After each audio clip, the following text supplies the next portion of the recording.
राज्य सरकारच्या लाडकी बहिणी योजनांचा लाभ लाखो महिलांनी घेतला असून या योजनेपोटीचे हफ्ते देखील लाडक्या बहिणींच्या खात्यांवर जमा झाले। मात्र या योजनेवर डल्ला मारण्याच्या घटना देखील समोर आलेल्या आहेत। नांदेडच्या हदगाव तालुक्यातील मनाठा इथल्या सुविधा केंद्राच्या चालकाने या योजनेच्या माध्यमातून पैसे उकळल्याचं समोर आलंय। नांदेड जिल्ह्यातल्या हदगाव तालुक्यातील मनाठा इथे सीएससी केंद्र चालकाने घोटाळा केल्याचं उघडकीस आलंय। सचिन मल्टी सर्व्हिसेस नावानं गावातील सचिन थोरात हा तरुण सुविधा केंद्र चालवतो।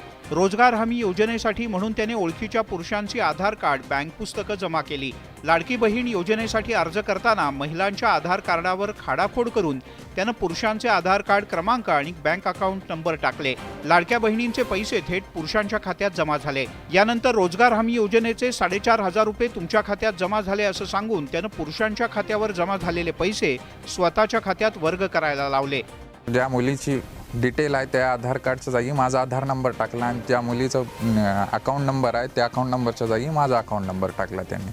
नांदेडमधल्या जवळपास 37 जणांची या केंद्र चालकानं फसवणूक केल्याचं उघड झालंय। लाडक्या बहिणींच्या पैशावर डल्ला मारणाऱ्या अशा दोडक्या भावांवर कठोर कारवाईची मागणी होते। लाडकी बहीण योजनेवरून विरोधक सत्ताधाऱ्यांवर टीका करत असतात। या योजनेमुळे इतर योजना बंद झाल्याचा दावा देखील विरोधक करतात। आता सरकारच्या आणखी एका योजनेवर विरोधकांनी बोट ठेवले। सरकारनं शालेय विद्यार्थ्यांना दिलेल्या गणवेशावरून नवा वाद पेटलाय। आधीच गणवेश वेळेवर न मिळाल्यानं विरोधकांनी सरकारला टार्गेट केलं। आता गणवेशाच्या दर्जावरून सरकार विरोधकांच्या निशाण्यावर आहे। जिल्हा परिषद शाळेतल्या विद्यार्थ्यांना वाटप करण्यात आलेल्या गणवेशाचा फोटो विरोधी पक्षनेते अंबादास दानवे यांनी शेअर केला। या फोटोत विद्यार्थ्यांना दिलेल्या गणवेशाची अवस्था पाहून दानवे यांनी सरकारवर जोरदार घणाघात केलाय। गोरगरीब विद्यार्थ्यांची थट्टा, परत जे दिलेले तेही नीट नाही, त्याचा दर्जा जो सांगितला गेला तो मुळीच नाही। म्हणून अशा पद्धतीने हे सरकार कुठं खातंय? शिवाजी महाराजांच्या पुतळ्यात खातंय, गणवेशामध्ये खातंय, यांना काय पुरत नाही का? शाळेचे गणवेश हे पहिल्यांदाच शिवण्याचं काम हे महिलांना देण्यात आलेलं आहे। उत्कृष्ट दर्जाचा कपडा जो केंद्र शासनाच्या एजन्सीकडून तपासून घेतला जातो तोच मुलांना दिला जातो। या फोटोमुळे विरोधकांना सरकारला घेरण्याची आयती संधी मिळाली असून सरकारची मात्र कोंडी झाली आहे। बातमीपत्रामध्ये आता पाहणार आहोत प्रत्येक जिल्ह्यातली बातमी अतिशय वेगवान स्वरूपात। बातमी 36 जिल्ह्यांची या बुलेटिनमध्ये सुरुवात करूया। 3 वर्षाच्या दुष्काळानंतर धाराशिवमधील सीना कोळेगाव धरण पूर्ण क्षमतेने भरलेलं आहे। धरणातील 13 दरवाजातून पाण्याचा विसर्ग सुरू आहे। जळगावच्या भडगावच्या महिंदळेमध्ये बदलत्या हवामानाचा फटका पिकांना बसलाय। कपाशीच्या पिकांवर लाल्या आणि कीड रोगाचा प्रादुर्भाव होतोय आणि त्यामुळे शेतकरी संकटात सापडलाय। अहमदनगरमध्ये परतीच्या पावसाचा कपाशी आणि कांद्याला मोठा फटका बसलेला आहे। त्यामुळे त्वरित पंचनामे करावेत अशी मागणी शेतकऱ्यांनी केली आहे। परतीचा मान्सून जोरदार बरसल्यानंतर मावळ तालुक्यातील शेलारवाडी गावामध्ये धुक्याची चादर पसरली आहे। त्यामुळे वातावरणात आल्हाददायक गारवा निर्माण झालाय। अहमदनगर जिल्ह्यात सर्वदूर दाट धुक्याची चादर पसरली आहे। गेल्या 3 दिवसांपासून जिल्ह्यात पावसाच्या हलक्या सरी पडल्यामुळे पहाटेपासून वातावरणात गारवा निर्माण झालाय। राज्यात पुन्हा एकदा पावसासाठी पोषक वातावरण तयार झालंय। त्यामुळे येत्या 24 तासात राज्यातील काही भागात पावसाची शक्यता वर्तवण्यात आली आहे। टँकरवाडा किंवा दुष्काळवाडा अशी ओळख असणाऱ्या मराठवाड्यावर यावर्षी आभाळमाया झाली आहे। मराठवाडा आणि विभागातील 8ही जिल्ह्यांनी वार्षिक सरासरीची 100 ओलांडली आहे। दमदार पावसामुळे मराठवाड्याला दिलासा मिळालाय। मुंबईत परतीच्या पावसाचा जोर दसऱ्यापर्यंत राहील। शिवाय दसऱ्यापर्यंत रोज सायंकाळच्या वेळेला मुंबईत पावसाची शक्यता आहे अशी माहिती हवामान अभ्यासकांकडून देण्यात आली आहे। नवरात्रीपूर्वीच सर्वसामान्यांना महागाईचा झटका बसलाय। व्यावसायिक सिलेंडरच्या दरात 50 रुपयांची वाढ करण्यात आलेली आहे। मुंबईत व्यावसायिक गॅस सिलेंडर 1,692 रुपये आणि 50 पैशांना मिळणार आहे। सलग 9 दिवसांच्या वाढीनंतर सोन्यानं 78,300 रुपये प्रति 10 ग्रॅम ही उच्चांकी पातळी गाठलेली आहे। मात्र काल स्थानिक बाजारात 3 दिवसांपासून सुरू असलेल्या तेजीला पूर्णविराम देत चांदीचा भाव किलो मागे 2,000 रुपयांनी घसरून 92,500 रुपये झालाय। कृषी उत्पन्न बाजार समितीमध्ये कोथिंबीरीची विक्रमी 94 टन आवक झाल्यामुळे बाजारभाव मोठ्या प्रमाणात घसरलेत। त्यामुळे काही दिवसांपूर्वी भाव खात असलेली कोथिंबीरीची जुडी 7 ते 9 रुपयांवर आली आहे। राज्यातील बाजार समितीमध्ये आज उडीदाची आवक 5,949 क्विंटल झाली। त्याला सर्वसाधारण दर 6,782 रुपये प्रति क्विंटल मिळाला। दुधनी बाजार समितीमध्ये सर्वाधिक आवक झाली। राज्यातील बाजार समितीमध्ये आज सोयाबीनची आवक 45,861 क्विंटल झाली. त्याला सर्वसाधारण दर 4,364 रुपये प्रति क्विंटल मिळाला. जालना बाजार समितीमध्ये सर्वाधिक 9,695 क्विंटल इतकी आवक झाली.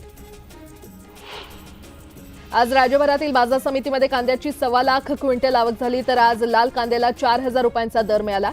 तर उन्हाळी कांद्याला सरासरी 4,100 रुपयांचा दर मिळाला.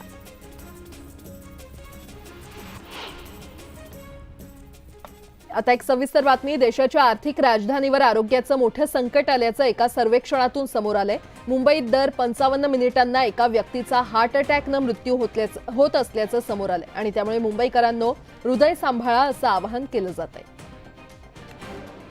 लाईफस्टाईलमुळे कोणत्याही वर्गातील व्यक्ती हार्ट अटॅकच्या बळी ठरतात. देशाची आर्थिक राजधानी असलेल्या मुंबईत देखील गेल्या दशकभरात हार्ट अटॅक येण्याचं प्रमाण वाढलंय.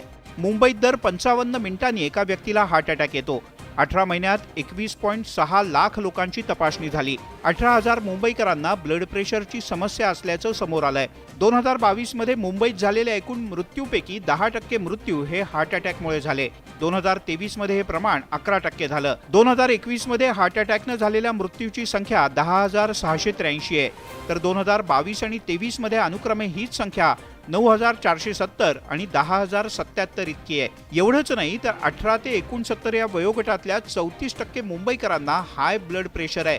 तर 37% मुंबईकरांमध्ये हृदय आणि रक्तवाहिन्यांच्या संदर्भातले आजार आढळून आले आहेत. यानुसार स्मोकिंगची सवय, हाय ब्लड प्रेशर, डायबेटीस, लठ्ठपणा, शारीरिक व्यायामाची कमतरता, फळं आणि भाज्यांचं कमी सेवन ही हृदयविकार वाढण्याची मुख्य कारणं असल्याचं समोर आलंय. नेपाळमध्ये गेल्या 2 दिवसांपासून जोरदार पावसामुळे पूर आणि भूस्खलनाचं संकट ओढावलंय आणि या घटनांमध्ये आतापर्यंत 200 जणांचा मृत्यू झाला असून 126 लोक जखमी आहेत. तसंच 26 जण अद्यापही बेपत्ता आहेत. नेपाळच्या फतुआ पुलाजवळील लालबेकिया नदीचा बांध फुटलाय. त्यामुळे भारत आणि नेपाळच्या सीमावर्ती भागात पूर आलाय. त्याचा परिणाम बिहारमध्येही दिसून आलाय. नेपाळला लागून असलेल्या भारतीय हद्दीत पाणी शिरलंय. कोसी आणि गंडकसह बिहारच्या अनेक भागात पाणी शिरलंय. भागलपूर जिल्ह्यात पुराचा धोका निर्माण झाला असून नागरिकांना स्थलांतराचे आदेश देण्यात आले. मुसळधार पावसामुळे नेपाळच्या अनेक भागात मोठं नुकसान झालंय.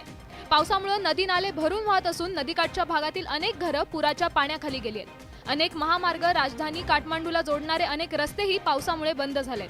त्यामुळे नागरिकांना वाहतुकीस अडचणी येत आहेत. लष्करासह देशातील सुरक्षा दलाच्या सर्वच तुकड्यांना बचाव कार्यात मदत करण्याचे निर्देश देण्यात आलेत आणि युद्ध पातळीवर बचाव कार्य सुरू आहे. नेपाळमध्ये झालेल्या मुसळधार पावसाचा परिणाम बिहारमध्ये देखील दिसून येतोय. 12 जिल्ह्यांमध्ये पूरस्थिती आहे आणि या पुरामुळे 1,41,000 अधिक लोक बाधित झालेत. 1200 लोकांची सुटका करण्यात आलेली आहे आणि ते सध्या छावणीमध्ये राहत आहेत. नेपाळमधील पूर परिस्थितीमुळे बिहारमधील 13 जिल्ह्यांमध्ये हाय अलर्ट देण्यात आलाय. बिहारमधील अनेक जिल्ह्यांमध्ये अतिवृष्टीची शक्यता असल्यानं एसडीआरएफ आणि एनडीआरएफचे जवान तैनात करण्यात आले. तर मधुबनी येथील कोसी नदीला उधाण आलंय. सखल भागात पाणी साचल्यानं नागरिकांना सुरक्षित स्थळी हलवण्यात आलंय. तसंच दरभंगा जिल्ह्यातील कोसी नदीनं धोक्याची पातळी ओलांडली आहे. त्याचमुळे पुरामुळे नदीचं पाणी आजूबाजूच्या गावांमध्ये शिरलंय. बेतियामध्ये मुसळधार पावसामुळे जनजीवन विस्कळीत झालंय. पुराचं पाणी शहरातच शिरलं असून अनेक घरं पाण्याखाली गेली आहेत. बिहारमध्ये 24 तासात वीज पडून 4 जणांचा मृत्यू झालाय. लोणावळ्यातील कार्ला गडावर आई एकविरेच्या घटस्थापनेची तयारी जोरात सुरू असल्याचं दिसतंय. देवीचा मुखवटा, सोन्याचे दागिने आणि मंदिर गाभाऱ्याला भक्तांकडून चकाकी देण्यात आली आहे. शारदीय नवरात्रोत्सवाच्या पार्श्वभूमीवर तुळजाभवानी मंदिरातील स्वच्छतेचं काम पूर्ण झालंय. देवीचा गाभारा, देवीचं शिखर, देवीची आभूषणं आणि वाहनांची स्वच्छता करण्यात आलेली आहे. श्री विठ्ठल रुक्मिणीच्या खजिन्यात असलेल्या मौल्यवान आणि दुर्मिळ दागिन्यांच्या मूल्यमापनास सुरुवात करण्यात आलेली आहे. याकरता अनुभवी तज्ज्ञ मूल्यमापनकार विष्णू सखाराम काळे यांच्याकडून दागिन्यांचं मूल्यांकन सुरू करण्यात आले.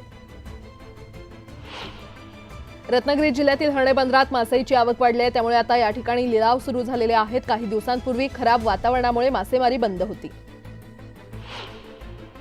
मुळशी तालुक्यातील आदरवाडीमध्ये बिबट्याच्या वावरामुळे परिसरात भीतीचं वातावरण आहे. बिबट्यानं पाळीवर प्राण्यांना लक्ष्य केलं असून याचा व्हिडिओ समोर आलाय.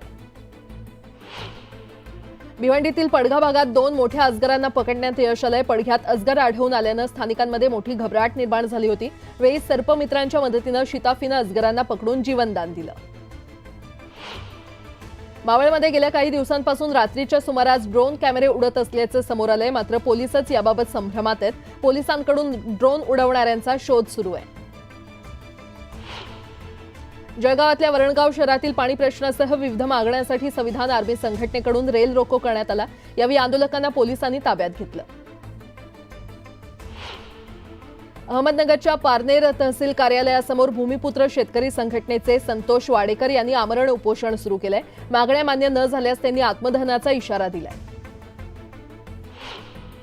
कापूस आणि सोयाबीन अनुदानासाठी शासनानं ई-केवायसी अनिवार्य केलेली आहे. मात्र पैठणमध्ये ई-केवायसी अपडेट करताना तांत्रिक अडचणी येत आहेत. त्यामुळे ई-केवायसी न केलेले पैठण तालुक्यातील शेतकरी अनुदानापासून वंचित राहण्याची शक्यता आहे. विधानसभा निवडणुकीच्या तोंडावर अंगणवाडी सेविका आणि महिला मदतनीस यांच्या मानधनात वाढ करण्याचा निर्णय राज्य सरकारनं मुख्यमंत्री एकनाथ शिंदेंच्या अध्यक्षतेखाली घेतलाय. निर्णयानुसार सेविकांना 5,000ची आणि मदतनीसांना 3,000 रुपयांची वाढ दिली जाणार आहे. महाराष्ट्र लोकसेवा आयोगानं संयुक्त पूर्व परीक्षेत कृषी सेवेतील पदांचा समावेश करण्याचा निर्णय घेतलाय. त्यामुळे कृषी सेवेतील 258 पदं ही त्यात समाविष्ट झाली असून 1 डिसेंबरला होणाऱ्या या परीक्षेसाठी 17 ऑक्टोबरपर्यंत अर्ज करता येणार आहेत. पश्चिम रेल्वेच्या गोरेगाव आणि कांदिवली दरम्यान 6व्या मार्गावर सुरू असलेल्या बांधकामामुळे वेगावर मर्यादा आहे. रेल्वे प्रवाशांना मंगळवारी त्रास सहन करावा लागणार आहे. त्यामुळे अनेक गाड्या रद्द करण्यात आल्या. मध्य रेल्वेच्या मुंबई विभागाचं 5 ऑक्टोबरपासून वेळापत्रक बदलणार आहे. या नवीन वेळापत्रकानुसार छत्रपती शिवाजी महाराज टर्मिनसवरून अप आणि डाऊन 20 जलद लोकल फेऱ्या दादरवरून धावणार आहेत. गोरेगाव आणि कांदिवली स्थानकादरम्यान 6व्या मार्गिकेचं काम शेवटच्या टप्प्यात आलंय. राम मंदिर गोरेगाव मालाड दरम्यान सोमवारपासून लावण्यात आलेले वेगाबद्दलचे निर्बंध बुधवारपासून काढण्यात येणार आहेत. केंद्र सरकारनं पोस्ट ऑफिस स्मॉल सेव्हिंग स्कीमचे व्याजदर जाहीर केलेले आहेत. सरकारनं ऑक्टोबर ते डिसेंबर दरम्यान स्मॉल सेव्हिंग स्कीमच्या व्याजदरात कोणताही बदल केलेला नाही. ग्रॅच्युटीची मर्यादा 14 लाखांवरून वाढवून 20 लाखांवर करण्याचा निर्णय मंत्रिमंडळानं घेतलाय. त्यामुळे त्याचा फायदा राज्य सरकारी कर्मचाऱ्यांना होणार आहे. राजकोट पुतळा दुर्घटना प्रकरणी आरोपी जयदीप आपटेच्या जामीन अर्जावर आज सुनावणी होणार आहे. यावेळी आरोपीचे वकील काही महत्त्वाच्या बाबी कोर्टासमोर मांडणार आहेत. त्यानंतर कोर्ट जामीन अर्जावर निकाल देईल. कल्याण शहराचा पाणी पुरवठा मंगळवारी बंद असणार आहे. कल्याण डोंबिवली पालिकेच्या 12वे येथील जलशुद्धीकरण केंद्रात महावितरणाकडून रोहित्र दुरुस्तीचं काम केलं जाणार आहे आणि या दुरुस्तीच्या कामामुळे आज सकाळी 10 ते दुपारी 4 वेळेत 4च्या दरम्यान कल्याण पूर्व आणि पश्चिम शहरांचा पाणी पुरवठा बंद असेल. पाईपलाईनच्या कामासाठी भिवंडी शहरात आज 24 तासांकरता पाणी पुरवठा बंद असेल. नागरिकांनी पाणी जपून वापरावं असं आवाहन करण्यात आलं. रेल्वे खात्याकडून 3,115 पदांसाठी अर्ज मागवण्यात आलेले आहेत. भारतीय रेल्वेनं अप्रेंटिसशिपसाठी ही भरती प्रक्रिया राबवलेली आहे. या भरती प्रक्रियेसाठी अर्ज करण्याची प्रक्रिया ही 24 सप्टेंबर 2024 पासून सुरू झाली आहे. मुंबई शहरातील महालक्ष्मी यात्रा 3 ऑक्टोबर ते 11 नोव्हेंबर या कालावधीमध्ये सुरू होणार आहे. भक्तांच्या सोयीसाठी बेस्ट उपक्रमातर्फे मुंबई उपनगरातून तसंच भायखळा आणि महालक्ष्मी रेल्वे स्थानक इथून महालक्ष्मी दरम्यान विशेष बस गाड्या सोडण्यात येणार आहेत. अंधेरी पूर्व आणि पश्चिमेला जोडणाऱ्या गोपाळ कृष्ण गोखले उड्डाणपुलाची दुसरी लोखंडी तुळई रेल्वे रुळावर बसवण्याचं काम पूर्ण झाल्यानंतर आता आधारासाठी उभारलेला लोखंडी सांगाडा हटवण्याचं काम पूर्ण होतंय आणि त्यामुळे सध्या सुरू असलेल्या बाजूवरून लवकरच अवजड वाहनांना देखील प्रवेश मिळू शकणार आहे. ठाणे महापालिकेच्या हद्दीतील 8 तलावांचं रुपडं पालटणार आहे. यासाठी एकूण 33 कोटी 17 लाखांचा खर्च करण्यात येणार आहे. ठाणे पालिका हद्दीतील शीळ, खर्डी, गोकुळनगर, सिद्धेश्वर, तुर्फेपाडा, दिवा, हरियाला आणि मखमली या तलावांचा समावेश आहे. डायल 112 वर मदतीसाठी येणाऱ्या फोनवर कमी वेळेत गरजूंना मदत पोहोचवण्यात नवी मुंबई पोलीस आघाडीवर आहेत. मागील काही महिन्यात नवी मुंबई पोलिसांनी डायल 112 वर येणाऱ्या कॉलला प्रतिसाद दिल्यानं गरजूंनी समाधान व्यक्त केलंय. कोळसा, कच्चं तेल, नैसर्गिक वायू, सिमेंट आणि वीज उत्पादनावर परिणाम झाल्यानं चालू आर्थिक वर्षात ऑगस्टमध्ये देशातील 8 प्रमुख मूलभूत उद्योगांच्या उत्पादनामध्ये 1.8% घट झाली आहे. जुलैमध्ये मूलभूत उद्योगांचं उत्पादन 6.1% वाढलंय. विविध उत्पादनांशी संबंधित उद्योगातील कर्मचाऱ्यांची संख्या 7.5% वाढून 1.85 कोटींवर पोहोचली आहे, अशी माहिती कार्यक्रम अंमलबजावणी मंत्रालयानं स्पष्ट केली आहे. मुंबईत सप्टेंबर महिन्यात एकूण 9,167 मालमत्तांची विक्री झालेली आहे. सप्टेंबर महिन्याच्या तुलनेत विक्रीमध्ये 19% घट झाली आहे. मालमत्ता विक्रीत घट झाल्यानं सरकारला मुद्रांक शुल्कातून मिळणाऱ्या महसुलावर परिणाम झालाय.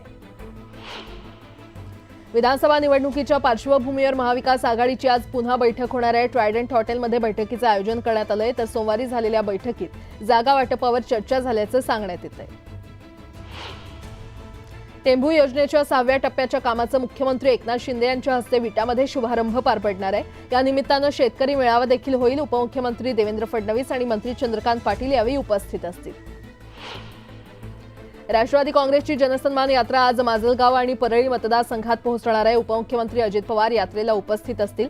सुनील तटकरे आणि धनंजय मुंडेंसह राष्ट्रवादीचे नेते देखील यात्रेला उपस्थिती लावणार आहेत.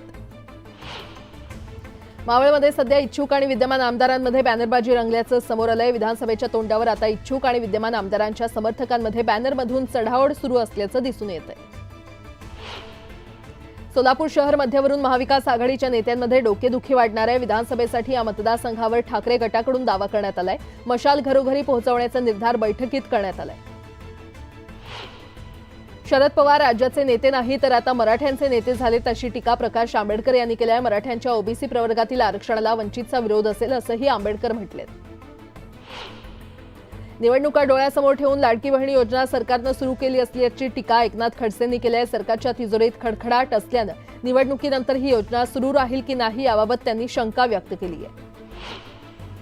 अंबरनाथमध्ये कॅब चालकाकडून सीएनजी पंपावर बनावट फोनपे ॲपच्या माध्यमातून फसवणूक करण्यात आली. कॅब चालकानं त्याचा मोबाईल तपासला असता फोनपे ॲप बनावट असल्याचं उघड झालंय. भिवंडीतील वंजारपट्टी परिसरात ट्रक चालकाचं वाहनावरून नियंत्रण सुटल्यानं पादचारी जखमी झालाय. या व्यक्तीच्या दोन्ही पायांना गंभीर दुखापत झाली आहे.